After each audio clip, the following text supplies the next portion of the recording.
Hello, everyone. Welcome to the Folias Music Go series. I'm Carmen Maret. This is Andrew Bergeron. We're Folias Duo. Today we have some special guests, the Silver Rose Duo from Chicago, who will be streaming in from the sunny side of the lake. So we'll start with a set by me and Andrew, and then hand it over to them, and then have an interview at the end. So stick around for our show. Thank you, everyone who's tuned in so far. Hello, Luke from Grand Rapids, and Debbie, thanks for joining us from Chicago. Laura Nelson from Grand Rapids, thanks for joining us again, as always. Hello, Grant Ruiz, who says hola from Oregon, spelled H-O-L-A from H-O-R-G-E-O-N, saying H is silent in both cases, just in case you want to know. Hello, Mom and Dad from Idaho, thanks so much for tuning in, and hello, Emily in Grand Rapids. So if there might be some new folks joining us today to see Silver Rose, please say hello in the chat and where you're from, and we will shout out to you. All right, we're going to start with a piece of Andrew's. This is called Molting. It's from his Dragonfly suite, all about the different life cycles of the dragonfly. And this is the one where the dragonfly changes from an aquatic insect to a eventually flying insect. It's kind of a crazy piece that uses a lot of double tonguing for the flute, da-ga-da-ga-da-ga-da, and tremolo with the hand on the guitar at the same time to sort of mimic, I guess, the crazy process of a dragonfly breaking out of its skin. So here is Andrew's Molting.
thanks everybody for being here with us virtually. It's going to be a really nice collaborative show here.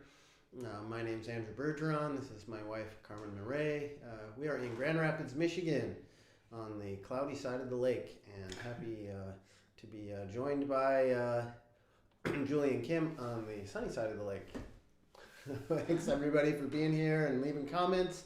If you're new to the comments, just say hi so we can say hi back. And thanks everybody, Michael and Mitch and friends of the Folias Duo from the Burbs, and Carlton and Junko and Olivia. Thanks everybody for being here. Julie G. Oh, that's Junko. Julie, Got it. Yeah. Get everyone's names. Hello, Ron. Uncle Ron, wonderful. Okay, we're going to continue with a piece of Carmen's. This is a piece called Meadow Dream that she wrote. And we spent this 2 weeks in this cabin on this meadow where this owl came and visited us, and we had these magical special times. And she wrote this crazy magical piece that now we've learned to play. It's called Meadow Dream. Thanks, everybody.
All right, thank you so much, everybody. Thanks for joining us.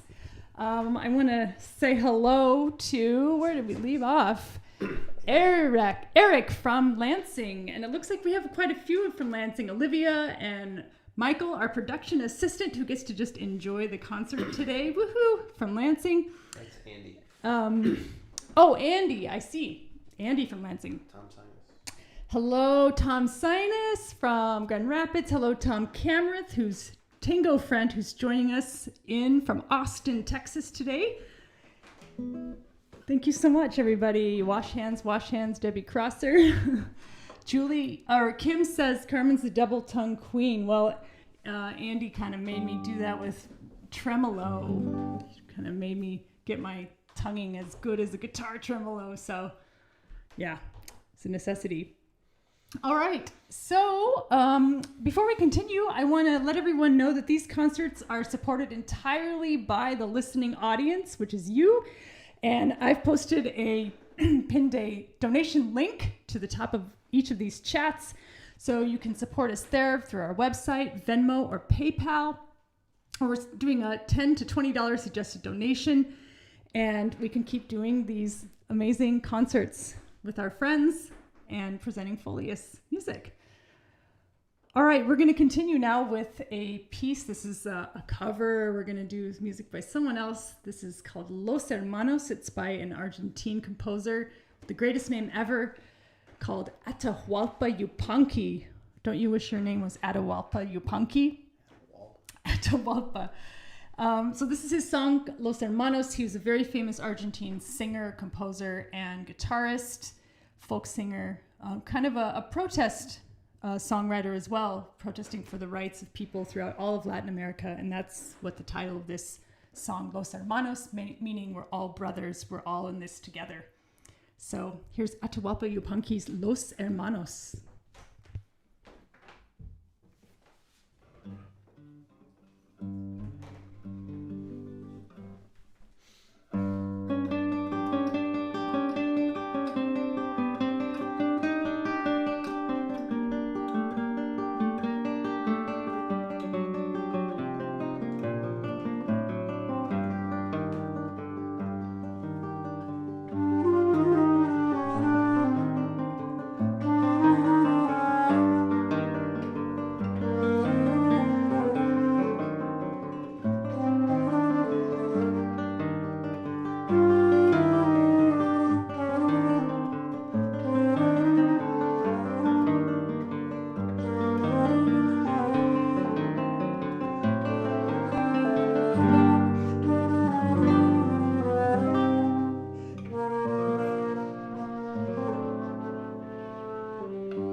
All right. Thanks for the comments. Thank everybody for being here. That's an alto flute that Carmen was just playing, which is pitched lower than the regular flute. Yeah, nice moody piece there. Nice little break for us. Play something with less notes. Thanks, everybody.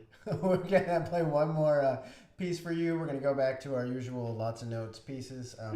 This is a piece that we both first learned about in 2013 when we went to Argentina, when we were playing in Buenos Aires. We took the night off, and at a recommendation, we went to a concert at a bookstore, a flute and piano duo, and I didn't think much about it until they started playing, and I was like, wow, bookstore concerts, where it's at.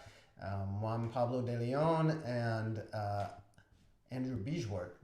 Yeah, they played the duo, and they played this song that we're going to play now. It's called Milonga-Gris by Carlos Aguirre. This is kind of one of our combined arrangements we made together, and after that, we're going to send it over to Chicago, throw it across the lake, and we get to hear some new sounds from Chicago by the Silver Rose Duo. And I'll just echo Carmen's words.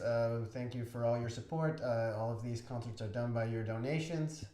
We have a suggested donation, $10 to $20, but anything really super helps. Thank you for your support.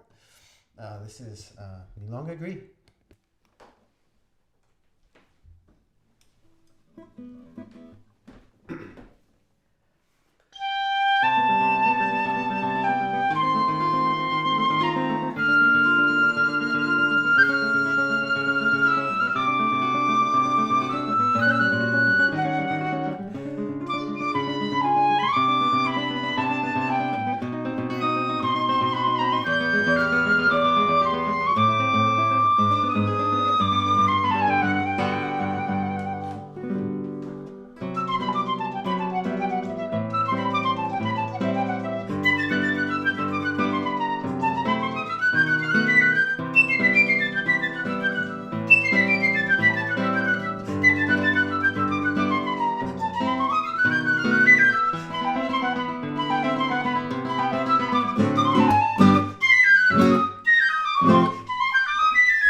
right. Thank you so much, everybody. Thank you for listening. Thank you for your comments. Thank you for your donations and your continued support.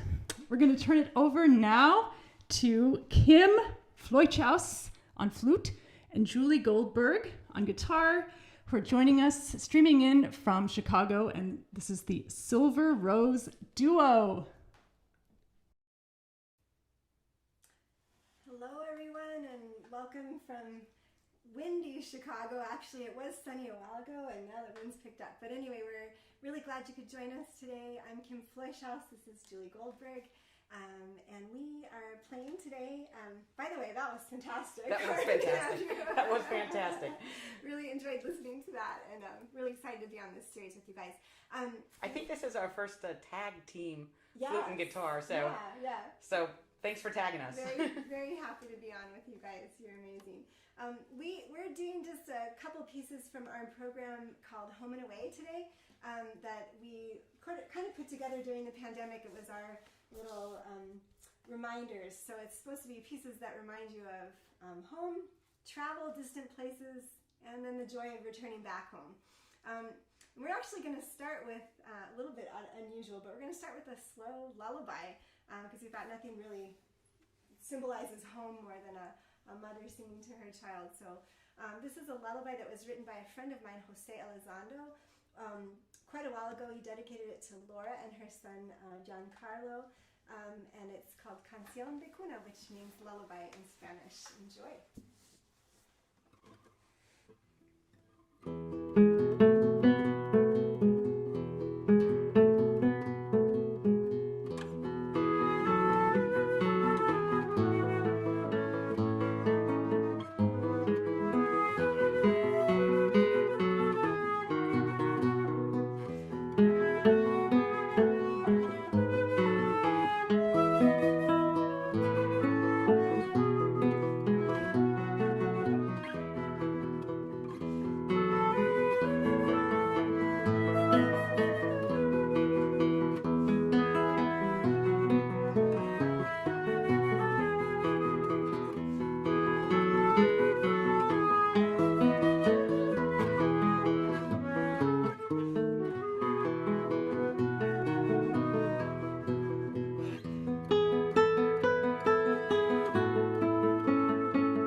Well, thank you very much, and thanks for joining us.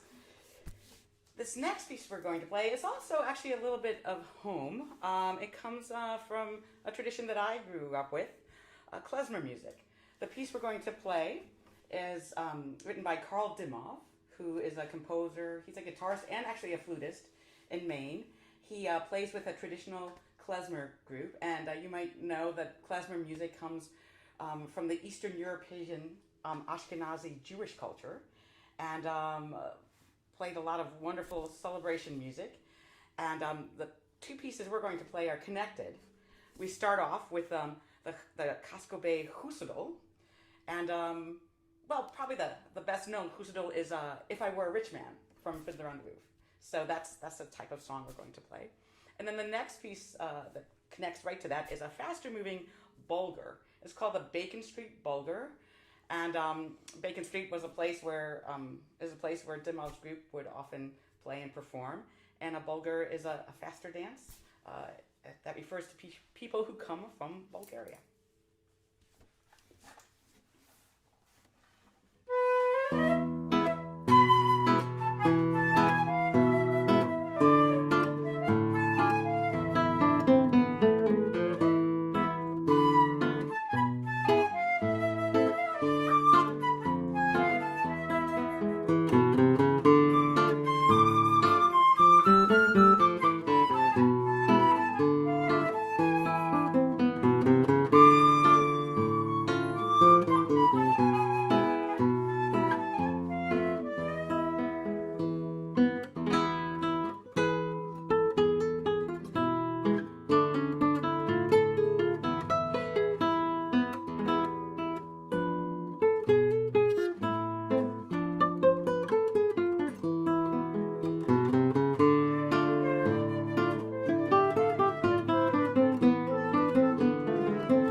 Well, the next piece we're going to play is written by a very dear friend of mine, Christopher Teves.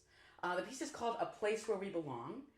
And during the pandemic, Chris, who now lives in Charleston, South Carolina, I knew Chris way back in the dark ages when we were in school in Cincinnati at the College Conservatory of Music.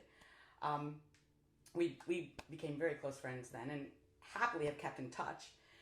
And so we were talking over the pandemic and, moaning and, discussing, as we all did during that time. And Chris used some of his time to be creative, and he wrote us this lovely piece called A Place Where We Belong. A Place Where We Belong is exactly the title. And he wrote it to express a sense of joy and a sense of hopefulness. It's a piece that would make you feel like you feel when you're home, when you feel love and safety and belonging.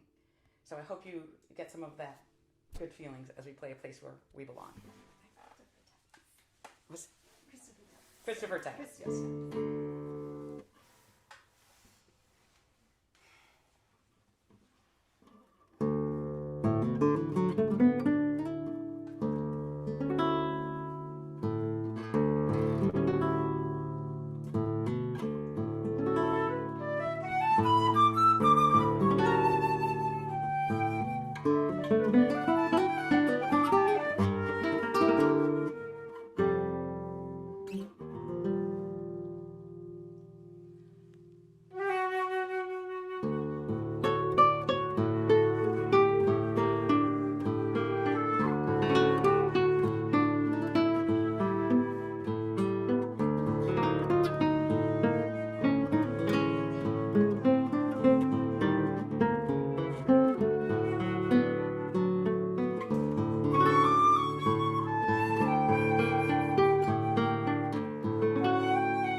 do have the pleasure of talking a lot. Okay. So this next introduction is a bit of a challenge for me because we're playing 3 pieces, 3 choros, which are Brazilian pieces, Brazilian popular music, written by Celso Machado. Now, each of these choros has a title that refers to a specific Brazilian candy, Brazilian sweet. Okay, so the first choro we're going to play is, and please forgive my pronunciation. I'm working on my Portuguese, apparently. The first choro we're going to play is called Quebra-Queso. So Quebra-Queso refers to a jawbreaker. So somehow Machado thought that this piece that he wrote was a reference to the candy jawbreaker. I bet as a flutist you don't really do a lot of jawbreakers. The second work, the second choro, is a paçoca. A paçoca refers to a candy. It's of ground peanuts and sugar, and really finely ground peanuts and sugar, and salt, and it's all formed together. It's like halava. If you ever had halava, it's like that type of candy, except it's made with peanuts instead of pistachios. And then our last piece by Machado is called Pé de Moleque. So Pé de Moleque, which is a candy that's also made of peanuts, but now whole peanuts and molasses, kind of like a peanut brittle, except that you also add peanut oil, and so that makes it nice and soft and chewy. So 3 choros after 3 different Brazilian candies.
finish off our program, we have a quick piece that actually probably a lot of you have heard of, and I guess we're going to do our fresh take on it to fit with this Go series of fresh and new music.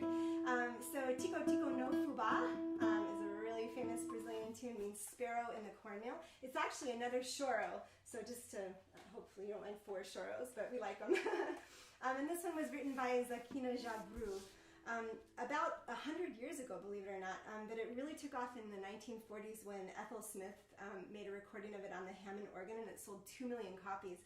And since then, it's been covered by Carmen Miranda, Tom and Jerry cartoons. It was the opening music of the 2016 Olympics, the Jerry Garcia Band, and actually I think the Grateful Dead used it as a tuning song, believe it or not. So the word choro actually means lament, which is always interesting to me because they're usually we think of them as fast, exciting pieces. But the idea of a choro is actually shrugging off misfortune with good humor and good tunes and fast tempos. And I thought, what a better way to kind of end our pandemic program than with something that shrugs off misfortune. So this is Tico Tico no Fuba, our own arrangement by Zakina Jabru.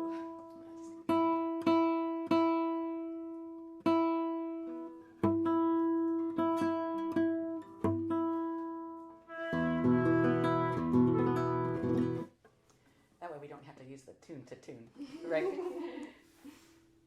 that would be bad. Yeah.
and chat a little bit.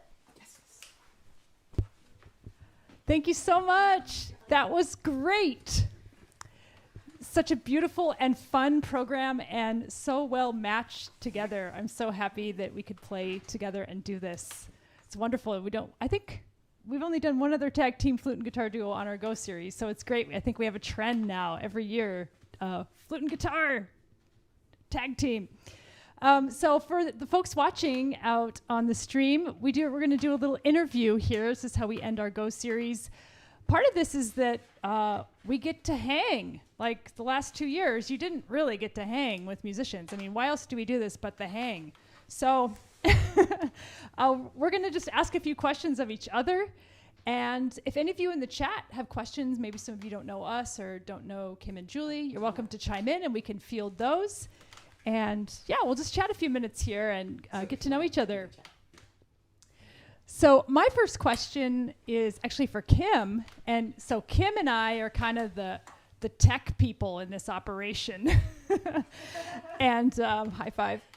And so just since this is the topic of what we're doing, how do you see live streaming? I mean, is this just, do you think like we're just kind of going at this trend because it's what we can do right now to sort of make things happen? Or do you see this really continuing, becoming integral part of the music world, the music business? What are your thoughts on that? Yeah, so I think it could go really either way. It's a tricky question, and I think that we've all learned a lot about tech in this pandemic, and Julie and I are kind of like equally incompetent at this point, but we're learning. You know, it's really, I have to speak from it from two angles. So from an audience point of view, I have to say that as a mom with 3 very little children, it's been awesome for me to be able to catch all you guys in concert, my colleagues that I've been really longing to go hear live for a long time. I can catch live stream after the kids go to bed and not have to hire a sitter. So like for me, I can definitely see the advantage on that side. To be able to watch concerts in your PJs with a glass of wine or whatever is kind of an extra bonus. As musicians, I think it's a lot more work for us, at least for the two of us. The learning curve has been high as far as the tech goes, but we're getting there. Well, and I think Kim's getting there. I kind of feel like that. But she's doing a great job. Yeah, we miss that audience, so I think both of us really enjoy putting programs together where we can interact with people and talk face-to-face afterwards. I'm sure you guys do too. So I can't see that ever going away, but it is a nice alternative for sure. And yeah, I think it's here to stay. So Yeah. that's my take anyway. Do you all want to go? You want to ask us a question? Sure, let me ask a question for Andrew, okay? So Andrew, I have a question for you. So I know you're, like in your program today, you played a lot of your own music, and then you play some music that like you called a cover, okay? And growing up, I'm sure you played a lot of other people's music as you were coming up. And as a composer, when you approach someone else's music, whether it be like Bach or Sohr or Scarlatti or maybe someone even, you know, of our generation, how does being a composer inform your practice, your decision making, your interpretation of music that's composed by someone else? Sure. Well, I can start this with a little story that I think about when I talk about this with people. Is so in the 1920s, Maurice Ravel, famous French composer, was approached and commissioned to write a piece for a pianist who lost his arm in World War I, and who was getting new concertos to play just like one hand. And Ravel wrote this great concerto for him, and after Ravel wrote it, Ravel signed a contract that said it was the pianist's piece for 6 years. Well, the pianist took it, he changed a bunch of the notes, and in the orchestra and in the piano, and Ravel's really mad about it. And there's these famous 2 quotes. The pianist says, well, you know, performers are not slaves, to the composer. And Ravel was like, performers are the slaves. And I think it's just like so funny, you know. But there's this kind of balance back and forth. I mean, I end up doing that to myself, you know, like all the time. Like I write this thing and I think like, oh yeah, I can play this. I got this. And then you start trying to play it. It's like, can't play this. But I guess in general as a performer, I just like trust what, I figure the composer, you know, knew what they were doing. And if I really don't like it, I should just write my own. Or maybe I just think I'm not good enough yet. You know, I'm still working on this, man. So I guess that's my answer. Yeah. Oh, you want to ask a question? Oh, I get to ask a question? Okay, so my question for Julie, or Kim can go on this one too. So you two are playing as a duet, but you also play, like Julie I know plays in the Avanti guitar trio, also plays solo guitar. Like how is it different playing guitar in these different settings? And do you have a preference? Do you like is it like, you know, as a soloist you're more free to interpret things, but then when you got to play with somebody else, like how do you feel about this? Well, that's a good question. So, originally I played just all solo music, and I just really pursued solo and did solo concerts, and that's a really interesting feeling. It's so intimate. I mean, you have all the control. It's you and the composer. It's a relationship between you and the composer, and then the audience. And I started thinking more and more about the relationships you make with the music and the composer, and then the relationship you make with the audience. And I became more and more interested in then making relationships with other performers, because the give and take is so wonderful. And I mean, I'm not just talking in performance, because there's a lot of give and take in performance, and that's just fantastic. But also in rehearsals. I mean, I learn a lot from the other players. I've learned so much from Kim. You learn not only about music, you learn about yourself. You learn about interpersonal collaborations. I absolutely love playing guitar music. I love playing with the Avanti guitar trio because flutists, please don't listen, but guitar is my favorite instrument. And so it's great to play with other guitarists. Shocking. Yes. But what's wonderful about playing with Kim is that she's totally open to and helps me find music that's equal. Okay, so that the flute sure has all the lovely soaring lines, but the guitar is not just boom chick, boom chick. So I'm so excited about the repertoire we play, and the music that we're investigating and working on is very even. You know, even the Tico Tico, I mean, we spent some time, what is the guitar going to do?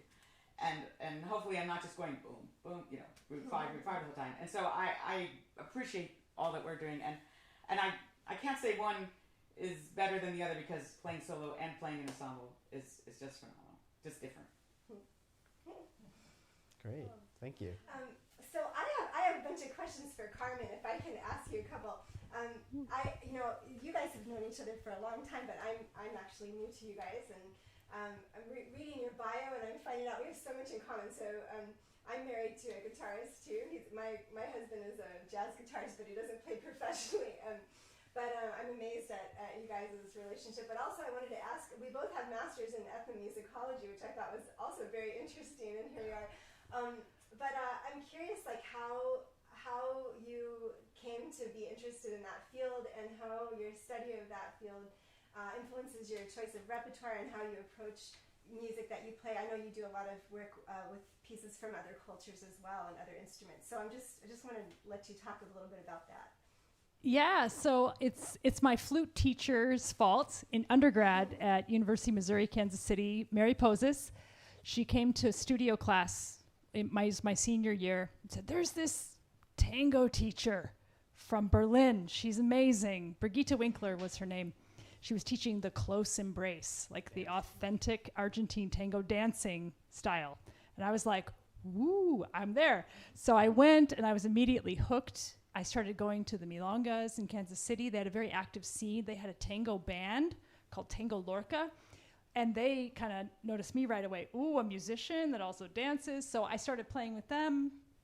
Long story short, I moved to Michigan, was looking for people to play with, and it was kind of hard because I had some charts, but couldn't really find them. That's actually how Andrew and I met. So that's where one of the tie-ins is. He came over, and I was looking for a guitarist or a bass player or something I could play with, someone I could play with. And Andrew came over, and I was like, here's my tango charts. And he's like, well, here's my compositions. And it was kind of an immediate exchange. And that's how we started. That was 2001. 2002.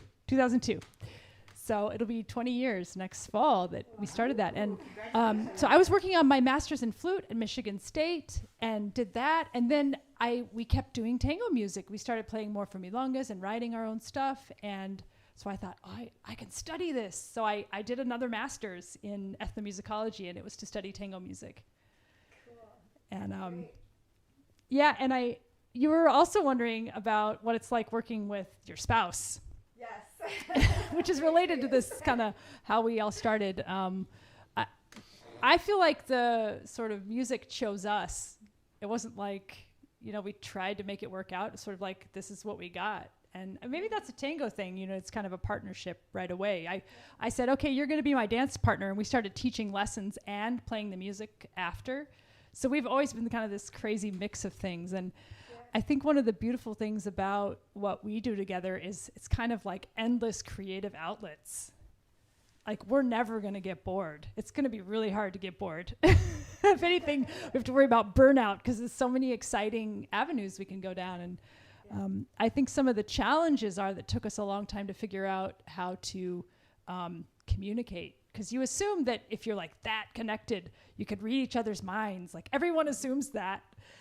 Or if they might even assume you play in this group, you played a long time, you just know. But no, you don't. You never know, actually. You always have to constantly explain where you're at so that you can communicate, because people have different needs and thoughts about things all the time, and they change. I also think the most recent one is the accepting of ideas. That being both composers, I've learned, especially me, I get very excited about a piece. And now I've learned that just because we're married and he's my spouse doesn't mean he's going to like it. He's not going to like my ideas. And that takes a long time to sort of, for me to realize. Maybe you don't care so much, but I don't know. Do you care? He doesn't know. I just sprung that on him. Yeah, so that was a long answer.